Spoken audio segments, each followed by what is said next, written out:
नमस्कार, आप देख रहे हैं वीके न्यूज। मैं हूं सुनील राव। आज पाकिस्तान से खबर आई। खबर ये कि पठानकोट हमले का मास्टरमाइंड आतंकी शाहिद लतीफ पाकिस्तान में मारा गया है। मारा किसने उसे? अज्ञात कुछ हमलावरों ने। अज्ञात हमलावर आए, उसे गोली से ठोंक कर चले गए और शाहिद लतीफ की मौत हो गई। लेकिन एक एक करके भारत के दुश्मनों को ही कोई वहां क्यों ठोक रहा है? पाकिस्तान हो या फिर कनाडा, कौन है वो जो भारत के दुश्मनों को एक एक करके मार रहा है? ये सवाल अब सवालों की फिजाओं में तैरने लगा है और लोग पूछने लगे हैं कि भारत के जो कुख्यात आतंकी है, जो मोस्ट वांटेड आतंकी है, या जो भारत के हिट लिस्ट में है, वो ही विदेश की धरती पर क्यों मारे जा रहे हैं और उनको कौन मार रहा है? सवाल जायज भी है। दरअसल भारत के दुश्मनों को विदेशी धरती पर भारत की दुश्मनों की हत्या का सिलसिला 2022 में 1 मार्च की तारीख से शुरू हुआ था। 1 मार्च को पहले आतंकी जो भारत के हिट लिस्ट में शामिल था और जो भारत विरोधी आतंकी था, उसको ठोका गया था पाकिस्तान में ही।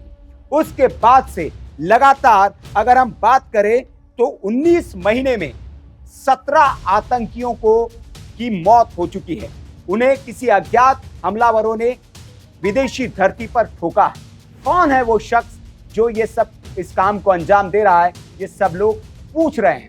इसका जवाब दे इससे पहले आप जान लीजिए कि इन 19 महीनों में कौन वो 17 आतंकी है जिनको विदेशी धरती पर ठोका गया है या जिनकी मौत हुई है।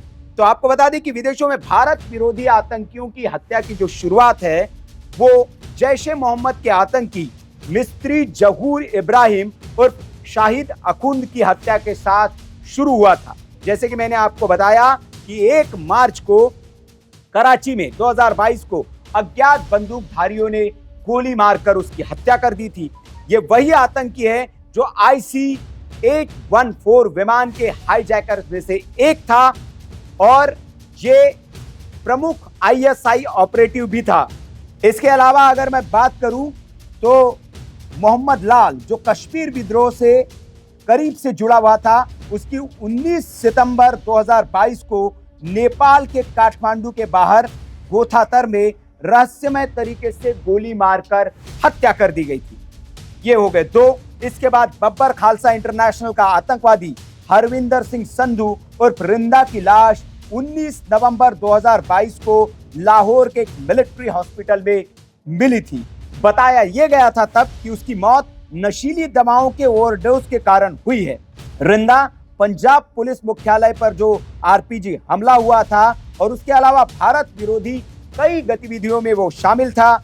इसके बाद हिजबुल मुजाहिदीन के लॉन्चिंग चीफ और टॉप ऑपरेटिव बशीर अहमद पीर उर्फ इम्तियाज आलम की 20 फरवरी 2023 को पाकिस्तान के रावलपिंडी में अज्ञात बंदूकधारियों ने गोली मारकर हत्या कर दी। इसके बाद अल बदर मुजाहिदीन के पूर्व कमांडर सैयद खालिद रजा की 26 फरवरी 2023 को कराची में हत्या हुई। एक प्रमुख जिहादी विचारक सैयद नूर शोलाबर की 4 मार्च 2023 को पाकिस्तान के खैबर पख्तूनख्वा के 12 खैबर में हत्या हो गई थी। इसके अलावा खालिस्तान कमांडो फोर्स के प्रमुख और भारत से मोस्ट वांटेड आतंकवादी परमजीत सिंह पंजवर को 6 मार्च 2023 को पाकिस्तान के लाहौर में मार दिया गया था। इसके अलावा एक और खालिस्तानी आतंकी अवतार सिंह खांडा की 15 जून 2023 को ब्रिटेन के बर्मिंघम में एक अस्पताल में मौत हो गई। खांडा वही शख्स था जिसने मार्च में लंदन में भारतीय उच्चायोग पर हमला किया। इसके अलावा हरदीप सिंह निज्जर 18 जून 2023 को इसकी मौत हो गई थी। सुखदुल सिंह गिल और सुक्का धुन के उसको 21 सितंबर की उसकी मौत हो गई थी। और वही पाकिस्तान के कराची में लश्कर तैयबा के आतंकी कैसर फारूक की हत्या 30 सितंबर 2023 को हुई थी। उसके अलावा हाल ही में 29 सितंबर को लश्कर तैयबा का सरगना हाफिज सईद का बेटा कमालुद्दीन की मौत 29 सितंबर को हुई और पहले खबर आई थी कि वो गायब है और उसके अगले दिन खबर आई कि उसकी मौत हो गई है। तो लगातार एक एक करके भारत के दुश्मन जिन्होंने भारत में जो आतंकवादी गतिविधियों में जो लिप्त रहे हैं या जिन्होंने आतंकवाद को भारत में फैलाया या जो आतंकी घटनाओं में शामिल रहे, उनकी एक एक कर विदेशी धरती पर मौत हो रही है। संदिग्ध परिस्थितियों में इनकी जान जा रही है या कोई अज्ञात हमलावर आकर उन्हें ठोक कर चला जा रहा है। अब वो कौन शख्स है जो ये सारे काम कर रहा है, उसकी तलाश हर कोई कर रहा है।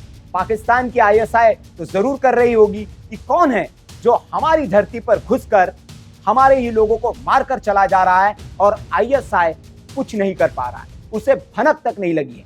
हालांकि ऐसे दृश्य हमने पहले फिल्मों में जरूर देखे हैं। अगर आपने फिल्में देखी हो तो कैसे विदेशी धरती पर जाकर जो एजेंट्स होते हैं वो इस तरह की घटनाओं को अंजाम देते हैं और उसमें पता तक नहीं चलता कि उनको मारा किसने है और वहां से काम कर कर एजेंसियां लौट कर चली आती। तो लोगों के मन में भी यही सवाल पैदा हो रहा है।